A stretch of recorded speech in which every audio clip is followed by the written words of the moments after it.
Mr. President, my chairman on the Finance Committee, Chairman Grassley, who just left the floor, called me a scholar, and I think he meant it as a compliment, but it doesn't feel like that today. It actually feels like the fact that I've been reading this afternoon is a sign of the fact that this institution is broken in significant ways, and there are not a lot of productive things happening outside a group of 4 people who are renegotiating a car deal again and again and again and again. So I did spend a good chunk of my afternoon reading these 1,119 pages. You might wonder what this is. This is Nancy Pelosi's last-minute additional Christmas wish list of progressive items that she wants added to the coronavirus relief bill that's been being negotiated here over the course of the last 96 or so hours. I wanted to read this because I think we owe it to our constituents to know what's in bills before people pass them. And I want to say in full disclosure, the wish list keeps growing so rapidly and radically that this thing could be like 50% obsolete since 3 or 4 hours ago when I started digging into it. There may be another bill that's another 1,200 pages thick. But this is the one I've been reading in today. And the Speaker has obviously decided that she doesn't want to waste any crisis. The American people face 2 unprecedented emergencies. We face a public health emergency that is genuinely disastrous, and we face a consequent resultant economic emergency that puts at risk lots and lots of families' livelihoods, lots of dinner tables around the country. There are 5,997,000 firms in the U.S., so just a hair shy of 6 million, I think I might have misspoke there, 5,997,000 firms, so just shy of 6 million firms in the U.S., and lots and lots and lots of those, the overwhelming majority of firms, and 47% of all employment, is small business in America. It's firms of 500 or fewer employees. These are family businesses, these are corner stores. Lots and lots and lots of these people live on an average, their businesses live on an average of 16 days of cash. And so when the country is shut down in the midst of something like the coronavirus crisis, there are lots of businesses that only have about 2 weeks before they may cease to exist and just go poof, or do something, go down some other pathway that leads them to become dependencies of the state. So we have 2 massive crises in this country, one public health and one economic. And this place often lies and pretends there's some piece of legislation that can solve every problem on earth. That isn't true. But in this case, both of these emergencies need lots and lots of help and Band-Aids and salve and lifelines, life preservers from this institution. And that's why so many people around here have been working all night, overnight, 3 or 4 days in a row. A number of us have been in this chamber till midnight or 1 a.m. multiple nights. I'm a 4 a.m. wake-up guy, so I'm usually in bed by 9 p.m. When I'm here at midnight or 1 a.m., it's well past a period of coherence. And so when we're working around the clock, it's because there's an emergency. Lots and lots and lots of stuff in this 1,119-page additional bid from Nancy Pelosi have nothing to do with the coronavirus emergency. And so I want to take us through some of what is in this piece of legislation. This negotiation has been messy. There's lots and lots in this bill that I don't like. There's lots in this bill that is also critically important and necessary and urgent for the American people. But there are a bunch of things in here that I think stink, frankly. I don't like firm-specific money in legislation, so I don't like much of the airlines section of this bill. The airlines didn't do anything wrong at this moment when all their travelers fall off because of the pandemic before them, but there are pieces of the way any legislation like this is written when it has specific firms in it that I dislike and I think should be done more effectively over time. But this is following a model of how these portions of legislation have been written around here in the past. I don't like the direct payments that Washington is going to try to renew long after the American people have defeated the coronavirus. There's a lot in this legislation that I don't like. But there are things that we should all be applauding. This legislation tries to turbocharge vaccine development. We need what my friend and your friend, the senator from Montana, calls a Manhattan Project for the vaccine accelerator. We need to go lots faster figuring out how to remove barriers to enable companies at this time to seek to be effective over efficient in ways that pluralize lots and lots of different pharmaceutical firms competing at once and taking 3 or 4 steps of the drug development or the vaccine development process and trying to run them in parallel instead of in sequence, because the American people and the world need this vaccine. There are things that we should be proud of in that part of the legislation. I like the fact that this legislation, not the Pelosi legislation, but the composite compromise bill that the Senate's been working on over the last 4 days, I like the fact that this legislation tries to help small businesses stay alive during this period of zero revenue with well-structured loans. I think that Senators Rubio and Collins and their 2 Democratic colleagues on the other side of the aisle have done a really good job. It's a crazy, eye-popping price tag at $350 billion-ish, the small business loan program, but it's a necessity in this moment, and it's legislation that people should be proud of. I like the fact that this bill works in the appropriations section, not in the whole bill as I would, or the whole draft text as I wish it would, but in the appropriations section, it works hard to get more than 51% of the appropriation section of the money to governors to allow them to make differentiated spending decisions, which they can make more effectively than we can make in Washington, D.C., where you look out across 325 million people in an undifferentiated way. Our governors are better at building public-private partnerships than the Congress is. In my state, Omaha and Lincoln have different economics than the rural parts of the state, but Omaha and Lincoln are different than Nashville and Memphis. And Nashville and Memphis are different than LA and Seattle. And so this bill works hard to try to take a big chunk, a majority of the appropriations section of the legislation and drive it back to governors. There are things that are good in this bill. There are things that I think are weak and clunky in this bill.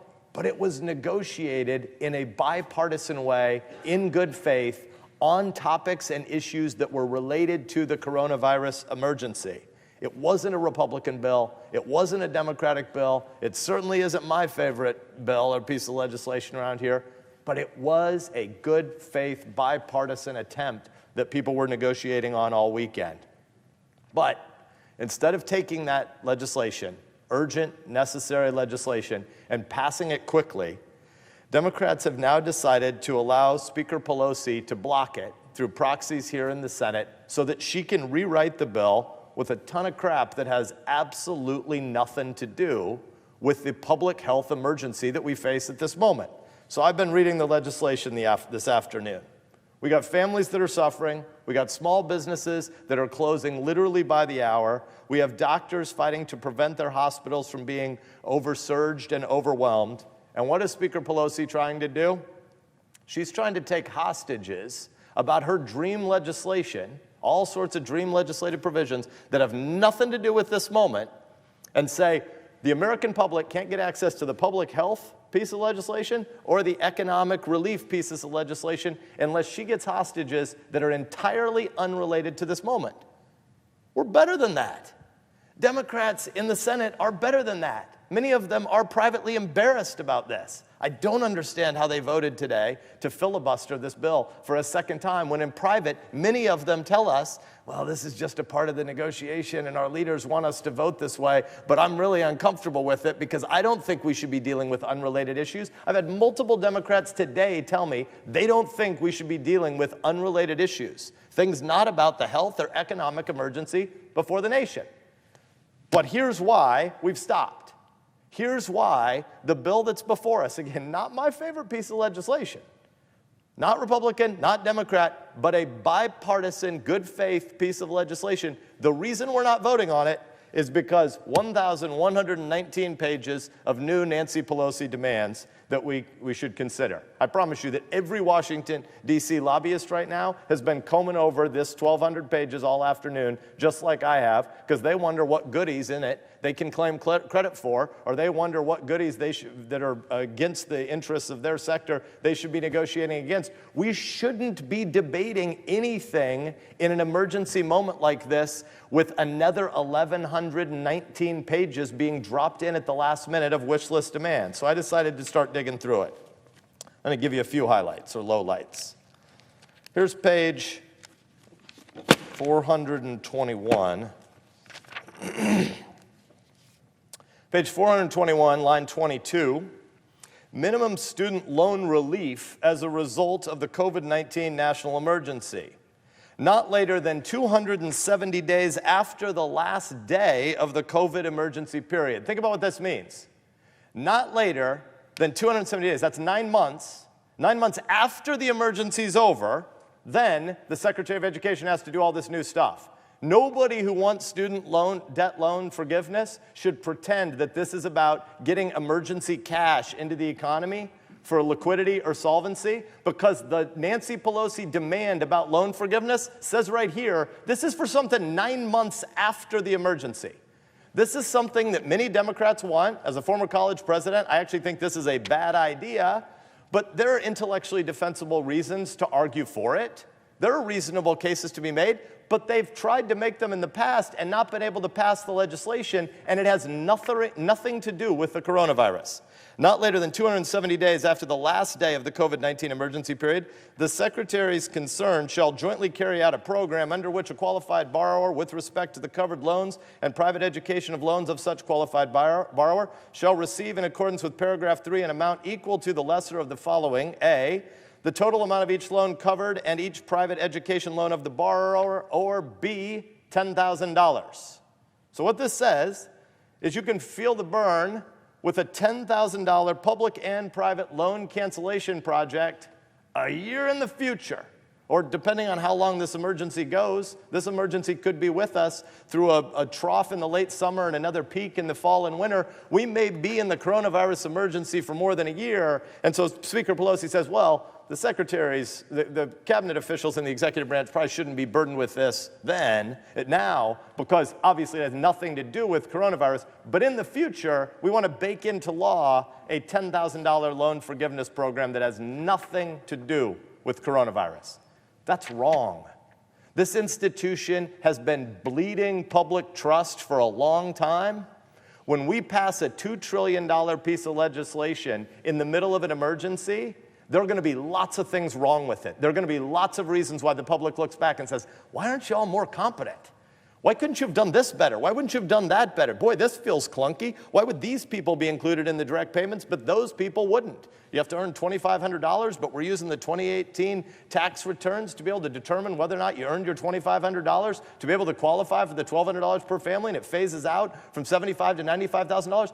There are a lot of hard policy, mechanical, technical issues that need to be navigated, and some of them will be imperfect, and later the public will say, well, why did you do it this way instead of this way? Those will be fair questions. And we'll have to defend the members of the task forces who wrote that part of the legislation, a bipartisan task force that worked on that piece of the legislation all weekend. But what will be completely impossible is to tell the public, well, the reason we did the loan forgiveness program, which had nothing to do with coronavirus, this way rather than that way, was because, why? Because there was a northbound train and people could load it with a whole bunch of swampy stuff. Like, you may believe in loan forgiveness. Make the case and win an argument for loan forgiveness.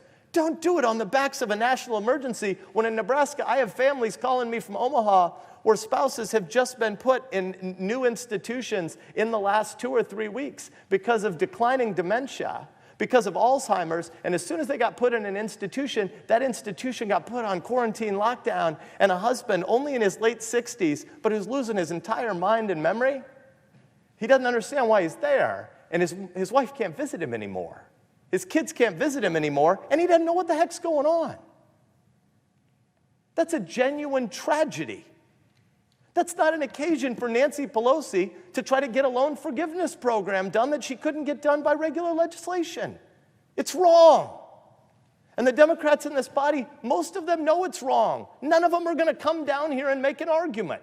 None of 47 Democrats in the Senate are going to come to the floor and say, you know what we ought to do? During this national emergency, we ought to do a student loan forgiveness program right now. Somebody might mention it in a long list implying that the money will have to do with liquidity, but if you actually read what happens in the legislation, there's no loan forgiveness until 270 days after the coronavirus national emergency is over. Page 570. Not even coronavirus can put a pause on our culture wars. Line 14, the Congressional COVID-19 Aid Oversight Panel, in conjunction with SIGTARP, I don't know what that acronym means, shall collect diversity data from any corporation that receives federal aid related to COVID-19 and issue a report that will make publicly available no later than 1 year after the disbursement of funds. In addition to any other data, the report will include all the following. Number one, employee demographics, the gender, race, and ethnic identity, and to the extent possible, results disaggregated by ethnic group of all corporation employees, as otherwise known or provided voluntarily for the total number of employees, full and part-time, ... I'm just going to skip ahead a couple of paragraphs. And pay equity, a comparison of pay amongst racial and ethnic minorities, and to the extent possible, results disaggregated by ethnic group as compared to their white counterparts, and a comparison of pay between men and women for similar roles and assignments. Paragraph 4, corporate board diversity data, including total number of board members, race, gender, class, ethnic identity, et cetera, et cetera. I'm skipping ahead here. Page 572, which is the next page. Paragraph E, any corporation that receives federal aid related to COVID-19 must now maintain officials and budgets dedicated to diversity inclusion initiatives for no less than 5 years after blah, blah, blah. None of this has anything to do with the coronavirus. There are all sorts of real racial issues in America that need to be addressed, but none of this has anything to do with the coronavirus. If you want to argue for this legislation, argue for this legislation. Once people in nursing homes in Nebraska aren't being locked out of being able to visit their family members with Alzheimer's and dementia. Page 681.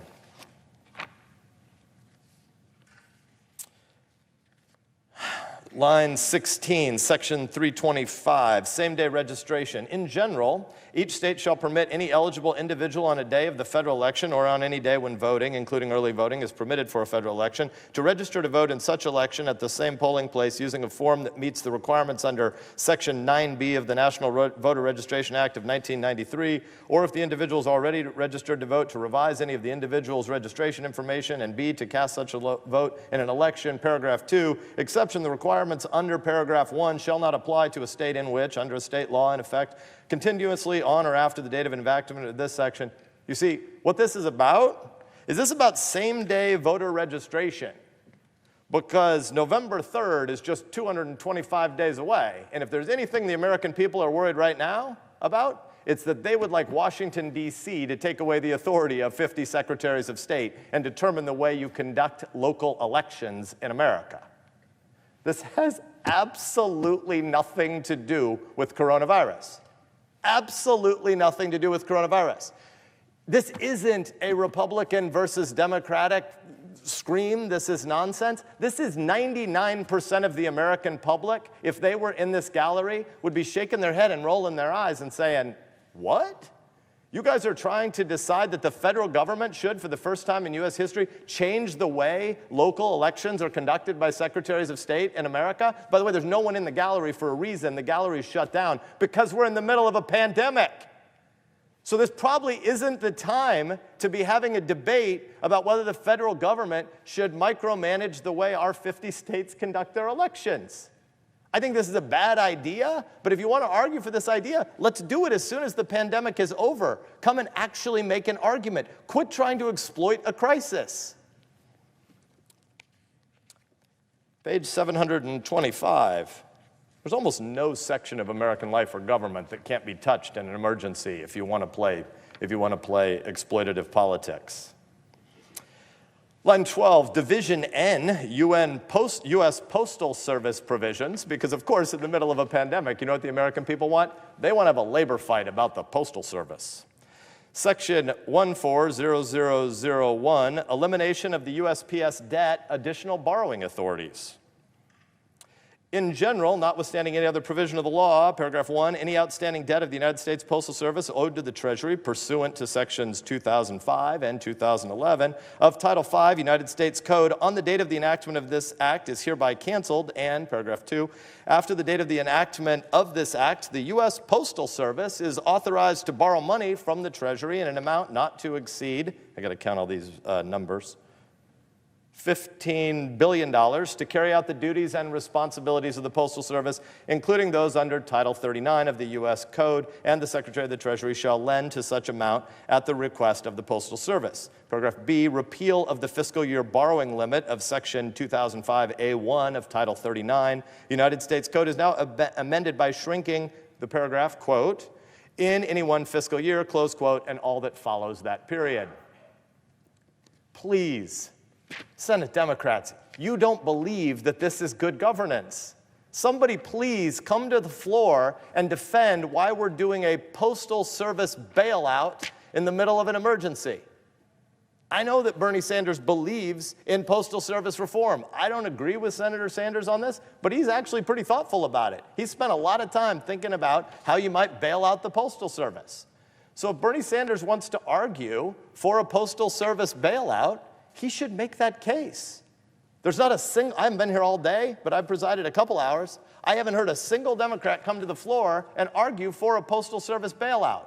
Somebody please come back to the floor and at least stand in the light of day before the American people and say the stuff Nancy Pelosi's voting for you think is a good idea to do in the middle of this national health emergency. Page 768. Line 7, in general, notwithstanding any other provision of law subject to the requirements of this subsection, the wage rate in effect under Section A1 with respect to an employee of an employer described in paragraph 2, or any individual who provides labor or services for remuneration for such employer, regardless of whether the individual is classified as an independent contractor or otherwise by employer, comma, shall not be paid less than $15 an hour. So while businesses are struggling to make ends meet, and we're seeing lots and lots of small businesses go bankrupt in all 50 states in America today.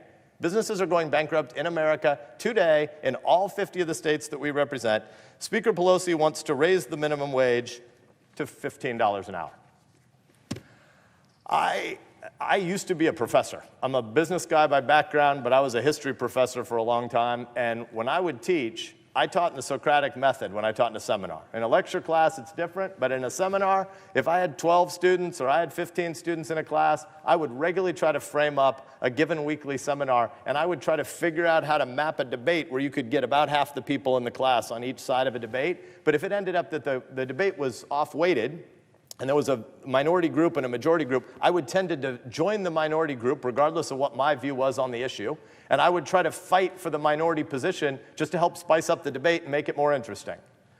I think a $15 minimum wage is really bad economics, but I've argued for it many, many times in class because there are intellectually coherent reasons to argue for it. I don't think it works, and if we weren't dealing with the pandemic in King County, Washington, one of the things we might talk about in this body is how the $15 minimum wage has worked out in Seattle, because their public was overwhelmingly in favor of it a couple of years ago, and now there's a huge move against it because people realize what a $15 minimum wage actually does. It accelerates the marginalization and the casualization and the layoffs of people making between $9 and $14 an hour. That's what it actually does. It speeds automation. So I would love it if anybody who was a primary breadwinner in a house was earning way more than $15 an hour. I would love that to be reality in American life. But here are two facts you need to know. Fact number one, last time I checked the data, 89% of everybody who made the minimum wage in America wasn't a primary wage earner. They were a high school kid. They were a college student getting their first job. They were working part-time while they were in school, or they just graduated high school and they hadn't figured out their long-term path. Maybe they were in trade school, but they were working a minimum wage job, but they still lived at mom and dad's house. Or maybe they're a 65-year-old aunt who lives with a family, but the rest of the house is self-sufficient, but her wages augment the family's income. 89% of the people who make the minimum wage in America are not the primary wage earner or breadwinner in their family. But of the 11% that are, the idea that you can just raise the minimum wage to any amount, I mean, if you just think good intentions are sufficient, then why $15? For heaven's sakes, $15 an hour on a $2,000 work year, 40 hours a week times 50 weeks, that's only $30,000 a year. It's really hard to get by on $30 a year, or 30,000 bucks a year. If you think good intentions are enough, $15 isn't enough. Why not have a minimum wage of $25? Why not $30 an hour? Well, the reason is because it doesn't actually work. If you just raise the minimum wage to a different level than the marginal contribution value of that job, what happens is the firms either cease to exist or people automate more rapidly. But there are reasonable arguments to be made. Certainly there are emotional and humanitarian arguments to be made for wanting a $15 minimum wage. But wanting a $15 minimum wage is an argument you should make. It's not something you do in the midst of a public health emergency, and it's certainly not something you do in the midst of a public health emergency where lots and lots of small businesses are ceasing to exist, because a $15 minimum wage will just drive more people out of business. And so it would be better to have a $15 an hour job than an $11 an hour job, but it'd be better to have an $11 an hour job than no job. And so if you're going to debate a $15 minimum wage, please do it in the light of day. What Speaker Pelosi's doing here is wrong. Page 803. This one goes on for a bunch of pages, so I'll jump across. Line 10, section 704, airline carbon emission offsets and goals, carbon offsetting program. In general, not later than 90 days after the enactment of this act, the administrator of the Federal Aviation Administration shall require each air carrier receiving assistance under section 101 to fully offset the annual carbon emissions of such air carriers for domestic flights beginning in the year 2025. The administrator of the Federal Aviation Administration shall require each air carrier receiving assistance under Section 101 2A make and achieve a binding commitment to reduce the greenhouse gas emissions attributable to the domestic flights of such air carrier in every calendar year beginning in 2021 on a path consistent with a 25% reduction in the aviation sector's emission levels from 2005 levels by the year 2035. And a 50% reduction in the section's emissions from 2005 to apply by the year 2050. This is like something out of the Green New Deal for the age of COVID, but it's just the technocratic piece for airline emissions, and here we're dealing with the part about airline emissions from the year 2035 to the year 2050. If you've been looking at the data this afternoon, one of the things that Scott Gottlieb has been talking about a lot today is we see that the hospitalization rates and the case fatality rate for the 45 to 54-year-old hospital admissions COVID-19 patients in the US look a lot worse than we thought they were a week ago. There are some things on the Italy curve that are scary and ugly. There are some pieces of it where we might think there are little bits of hopeful signs that as we have a lot more positive tests, but we know we simultaneously have community transmission problems, but we also have a lot more testing. If you get more positive tests, some of that's because you have more positive confirmation of disease, but some of it's just because you're doing more testing. There's some things that might be mildly good news, but Gottlieb has been talking today, former FDA commissioner, has been talking about some really bad news, which is we talk about this disease as being particularly bad for people over 60, but there's been a lot of hopeful signs, besides our love of neighbor obligations not to be transmitting the disease to our grandmas and to our parents and to the elderly among us.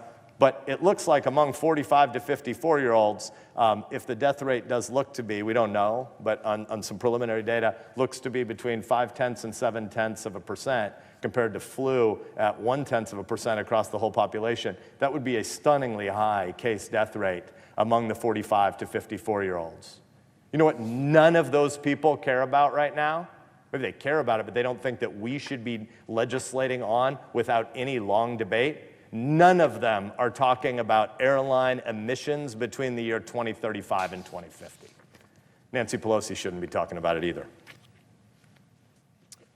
Page 911. I'll stop soon. I see one of my colleagues waiting to talk.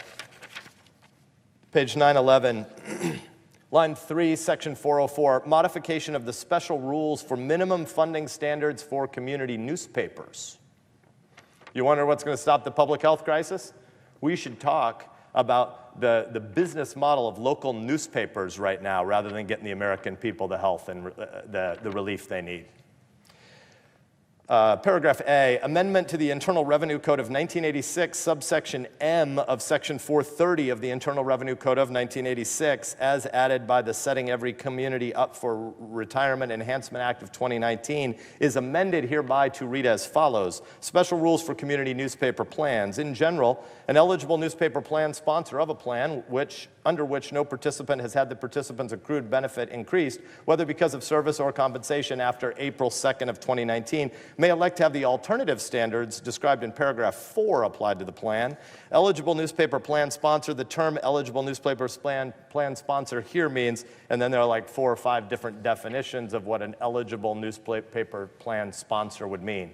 If the American people wonder why Congress hasn't passed a coronavirus emergency health and emergency economics relief plan, I think it would be great if Speaker Pelosi went out and stood at a gaggle before the cameras and started talking about the newspaper sponsor alternative plan definition provisions of her bid in this negotiation on page 911, subsection B. One more for now. On page 931, rehabilitation of multi-employer pension plans, line 16, paragraph A, establishment. There is established in the Department of Treasury an agency to be known as the Pension Rehabilitation Administration. By the way, there is no such thing. This doesn't exist. It's being created of whole cloth here. So in the middle of a national health pandemic emergency, we're creating new bureaucracies to deal with insolvent pensions. There is established hereby a position and position of director. There shall be a head of the Pension Rehabilitation Administration as a director who shall be appointed by the president to a term in general. A term of director shall last 5 years. I'm going to stop. This is wrong. This ought not to be happening. It's not being done in good faith. Basically, none of this stuff is really going to be considered in any negotiation. It's a guise and a ruse to try to move the goalposts. Once people played 9 innings of a baseball game in a negotiation and somebody decided to use a whole bunch of their pitchers, then the decision was made, hey, let's add 5 more innings to the baseball game. The American people are waiting for this Relief Act, and it's gone on for another 36 hours here for no reason that's honorable and sincere. There are a whole bunch of big and real debates that could be had inside the 4 corners of the 5 task forces that helped write this piece of legislation. There are lots of reasonable debates to be had inside that. Throwing in a laundry list of Christmas list fighting is why this place bleeds public trust. The Democratic whip in the House said it explicitly, quote, a tremendous opportunity exists in this crisis, I'm adding in brackets, to restructure things here to fit our vision, close quote. None of these things, none of these 1,119 pages are about solving the crisis. None of the 9 paragraphs that I decided to read beat the virus. None of these things keep small business alive. I get it. Speaker Pelosi is a liberal progressive from San Francisco. I'm a conservative from Nebraska. We have a different political philosophy. That is fine. It is completely reasonable for us to debate politics and policy and ideology when we're not in the middle of a crisis. Speaker Pelosi could bring her liberal wish list to the House floor for a vote anytime she wants. Unlike most of us, she controls an agenda. But she ought to have the decency to vote on her ideologically driven wish list after this emergency legislation has been passed. We're better than this, and this is not the way to restore the public trust. We should do better.